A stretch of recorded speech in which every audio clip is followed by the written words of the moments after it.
आप सभी का स्वागत है इस नई वीडियो में, जिसमें हम लोग प्रधानमंत्री के बारे में चर्चा करेंगे।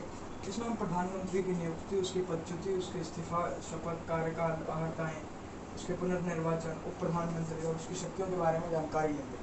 इसके अलावा और भी जो चीज़ें प्रधानमंत्री से संबंधित होगी, हम उनके बारे में भी जानकारी लेंगे।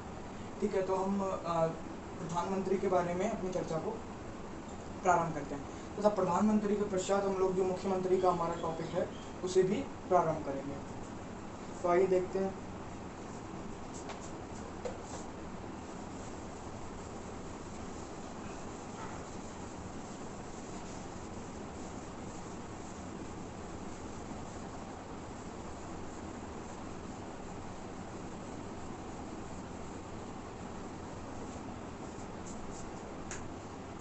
देखिए, जो प्रधानमंत्री होता है वो वास्तव में होता कौन है? अगर हम ये बात करें कि जो प्रधानमंत्री होता है वो होता कौन है, तो जो प्रधानमंत्री होता है वह लोकसभा में बहुमत दल का नेता होता है।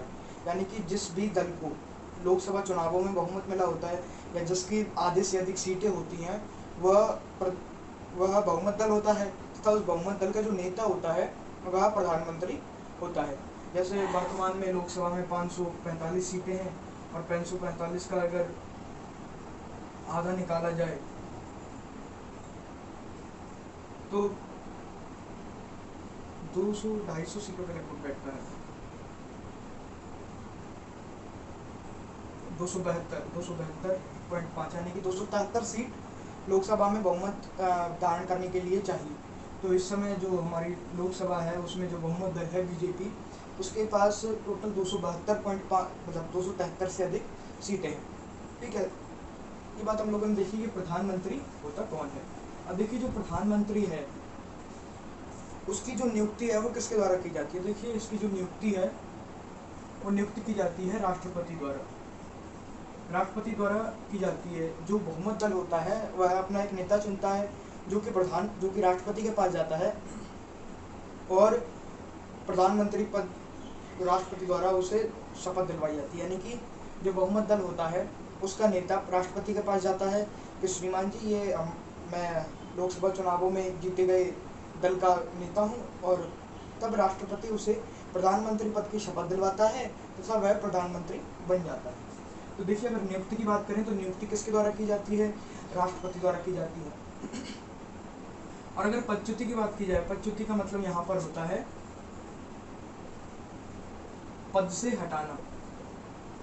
यानी पद से हटाने का कार्य किसके द्वारा किया जाता है? तो देखिए, वह कार्य भी राष्ट्रपति के द्वारा ही किया जाता है। यानी कि अगर राष्ट्रपति चाहे तो प्रधानमंत्री को पद से हटा सकता है। प्रधानमंत्री को पद से किस प्रकार से हटाया जा सकता है वो देखा जाए तो अगर लोकसभा में अविश्वास प्रस्ताव पारित हो जाता है या प्रधानमंत्री अपना बहुमत सिद्ध नहीं कर पाता है तो सरकार गिर जाती है और प्रधानमंत्री को इस्तीफा देना पड़ता है। अब हम जो कहा गया उसमें पहला चीज थी अविश्वास प्रस्ताव।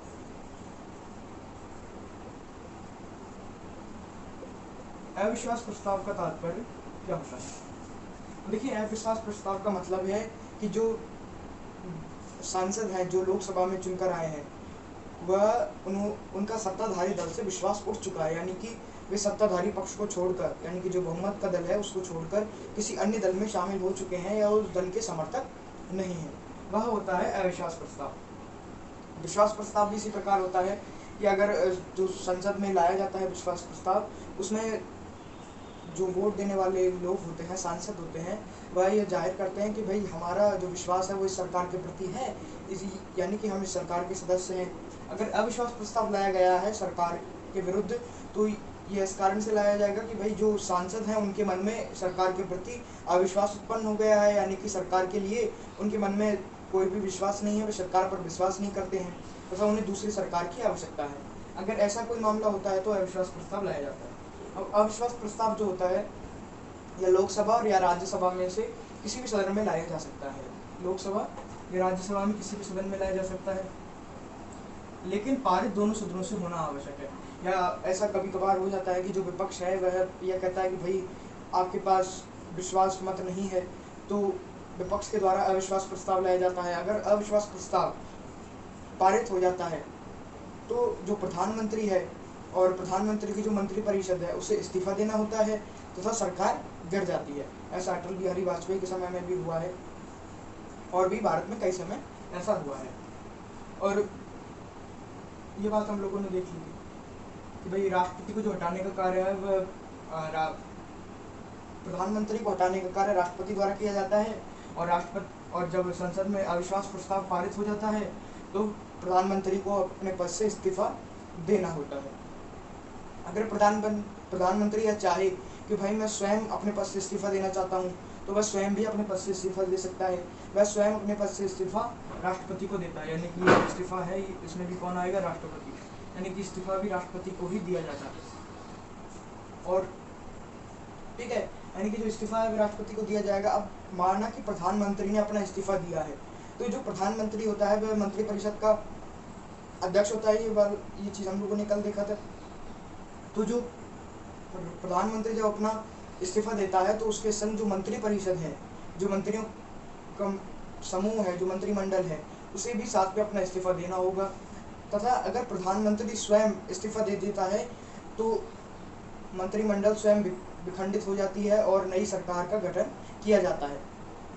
ठीक है, यह बात हम लोगों ने देखी। अब शपथ की बारी करते हैं। तो शपथ जो है वह राष्ट्रपति द्वारा ही दिलाई जाती है। तो हम देखते हैं कि जो शपथ है राष्ट्रपति की, जो प्रधानमंत्री की जो शपथ है उसको दिलाने का कार्य भी राष्ट्रपति द्वारा ही किया जाता है। परंतु अगर देश में राष्ट्रपति ना हो, यानी कि अगर एक कंडीशन जो है हमारे पास कि भाई राष्ट्रपति ना हो, तो राष्ट्रपति ना हो तो इसकी जो कंडीशन है वो यह है कि अगर राष्ट्रपति नहीं होगा तो उसकी जगह कार्यवाहक राष्ट्रपति या तो उपराष्ट्रपति होगा, और उपराष्ट्रपति नहीं होगा तो सुप्रीम कोर्ट का मेन जो जज है वह कार्यवाहक राष्ट्रपति होगा। ये बात हम लोगों ने देखी थी उपराष्ट्रपति के टॉपिक में और राष्ट्रपति के टॉपिक में भी। भाई राष्ट्रपति ना हो तो कार्यवाहक राष्ट्रपति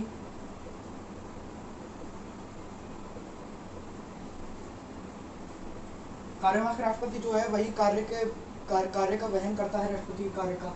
तो अगर कार्यवाहक राष्ट्रपति जो है वही प्रधानमंत्री को शपथ दिलाने का कार्य, नियुक्ति संबंधी कार्य, पदच्युति संबंधी कार्य, इस्तीफा संबंधी कार्य इसी के द्वारा कार्यवाहक राष्ट्रपति द्वारा ही किए जाएंगे। अब देखिए जो कार्यवाहक राष्ट्रपति है वह कौन कौन हो सकता है। तो पहला तो हम लोगों ने देखा था, राष्ट्रपति के टॉपिक में देखा था कि पहला जो कार्यवाहक राष्ट्रपति हो सकता है उपराष्ट्रपति, दूसरा हो सकता है सुप्रीम कोर्ट का,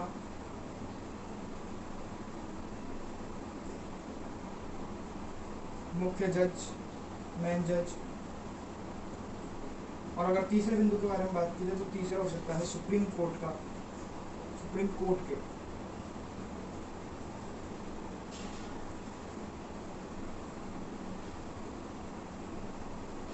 क्योंकि भारत का जो नागरिक है वह योग्यता है प्रधानमंत्री पद के लिए। यानी कि आप राष्ट्रपति को देखिए, उपराष्ट्रपति, मुख्यमंत्री, उपराज्यपाल, राज्यपाल, इन सभी पदों के लिए एक ही योग्यता जो है वो मस्ट है कि भाई भारत का नागरिक होना चाहिए। दूसरी योग्यता है प्रधानमंत्री पद के लिए कि वह न्यूनतम 25 वर्ष का आयु पूर्ण कर चुका हो, यानी कि न्यूनतम आयु है।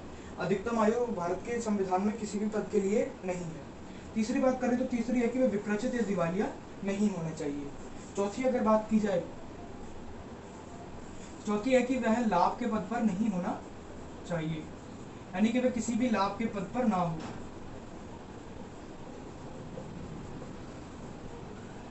एक प्रकार की योग्यता है कि वह किसी भी लाभ के पद पर ना हो, यानी कि उसके पास कोई भी सरकारी जॉब ना हो, तो वह एक लाभ का पद होता है। हाँ, परंतु जो सरकारी पद होते हैं, यानी कि आप कह सकते हैं कि उपराष्ट्रपति का पद होता है, या आप कह सकते हैं कि अगर किसी राज्य का मुख्यमंत्री है, किसी राज्य की विधानसभा का कोई विधायक है, तो वह चाहे तो प्रधानमंत्री का चुनाव लड़ सकता है। परंतु अगर वह जीत जाता है तो उसे किसी न किसी एक पद से अपना इस्तीफा तो देना ही होगा। ठीक है, इसलिए उसी लाभ के पद में नहीं गिना जाएगा। देखिए ये हो गई हमारी भारत के प्रधानमंत्री के लिए योग्यता। ठीक है, हम लोगों ने इसकी शपथ के बारे में जान लिया, इसकी योग्यताओं के बारे में जान लिया, इस्तीफे के बारे में, इसको हटाने की प्रक्रिया और भी अन्य चीज़ों के बारे में जानकारी ली। अब हम आगे की चीज़ों के बारे में देखते हैं।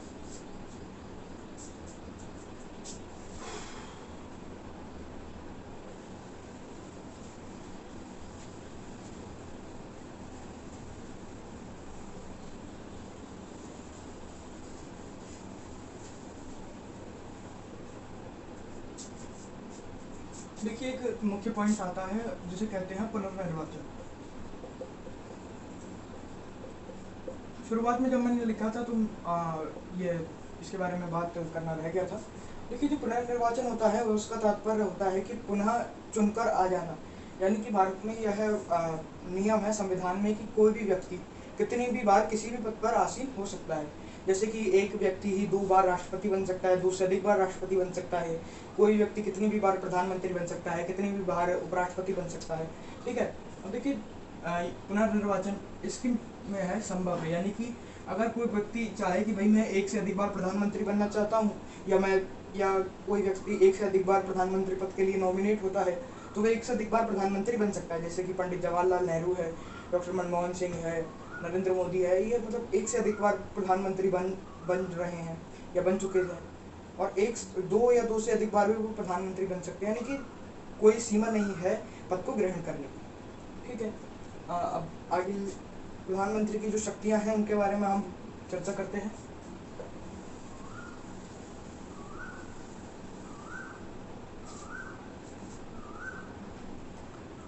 देखिए, हम लोग बात करते हैं प्रधानमंत्री के कार्य।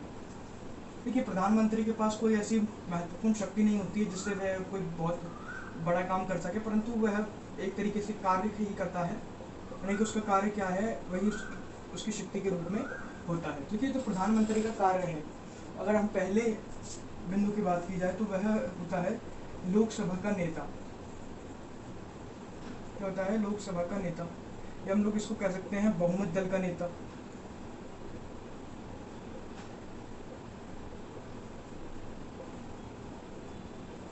क्योंकि जो लोकसभा है उसमें अगर उसका बहुमत है तो वह एक प्रकार से लोकसभा का नेता हुआ। यानी कि वह किसी भी बिल को पास करा सकता है अगर उसके पास बहुमत है तो वह लोकसभा का भी नेता होता है और बहुमत दल का नेता भी होता है। इस शक्ति में यह है कि भाई वह उसका ये कार्य है कि वह लोकसभा में और संसद में कार्यवाही को सुचारू रूप से चलाए तथा अपनी बहुमत के आधार पर निर्णय ले। ठीक है। दूसरे बिंदु के बारे में बात की जाए तो ये है राष्ट्रपति को निर्वाचन संबंधी सलाह देना।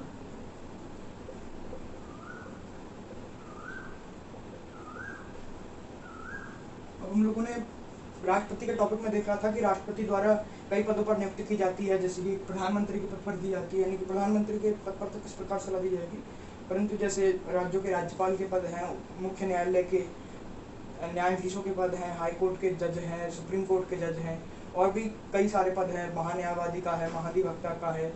इस प्रकार के जो पद हैं उनका जो नियुक्ति है वो राष्ट्रपति द्वारा की जाती है, परंतु उन पर जो सलाह का कार्य है वह प्रधानमंत्री द्वारा किया जाता है।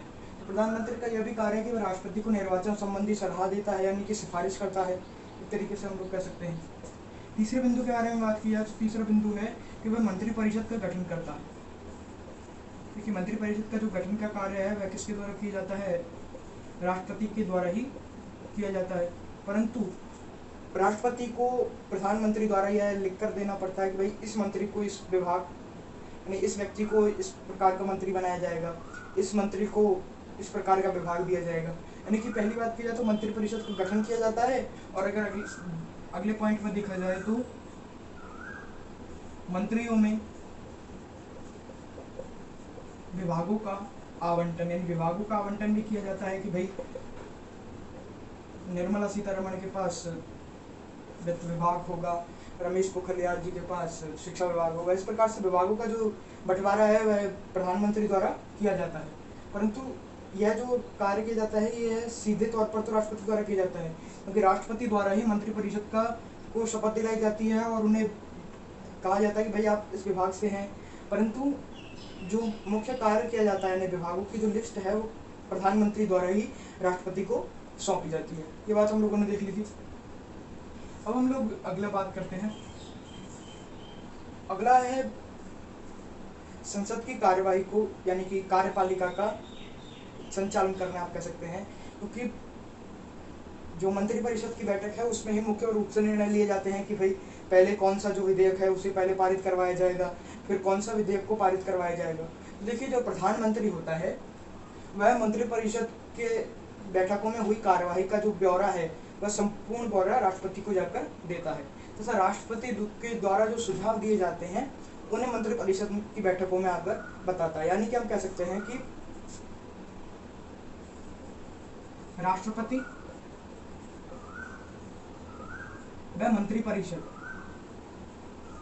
व मंत्रिपरिषद के मध्य कड़ी के रूप में कार्य किया जाता है। किसके द्वारा? प्रधानमंत्री के द्वारा राष्ट्रपति व मंत्रिपरिषद के मध्य में कड़ी के रूप में कार्य किया जाता है। यानी कि जो मंत्रिपरिषद के सुझाव है उन्हें वह राष्ट्रपति के पास पहुंचाता है तथा राष्ट्रपति के जो सुझाव है उन्हें वह मंत्रिपरिषद के पास में पहुंचाता है। ठीक है, तो राष्ट्रपति व मंत्रिपरिषद के मध्य कड़ी के रूप में कार्य करता है। तो इस प्रकार से हमने ये मुख्यतः प्रधानमंत्री के कार्य देखे थे। प्रधानमंत्री द्वारा मुख्यतः इसी प्रकार के कार्य किए जाते हैं। ठीक है, इनको देखा जाए तो पहला है लोकसभा का नेता, यानी कि लोकसभा में जो भी कार्रवाई है वह प्रधानमंत्री द्वारा ही की जाती है। दूसरा है राष्ट्रपति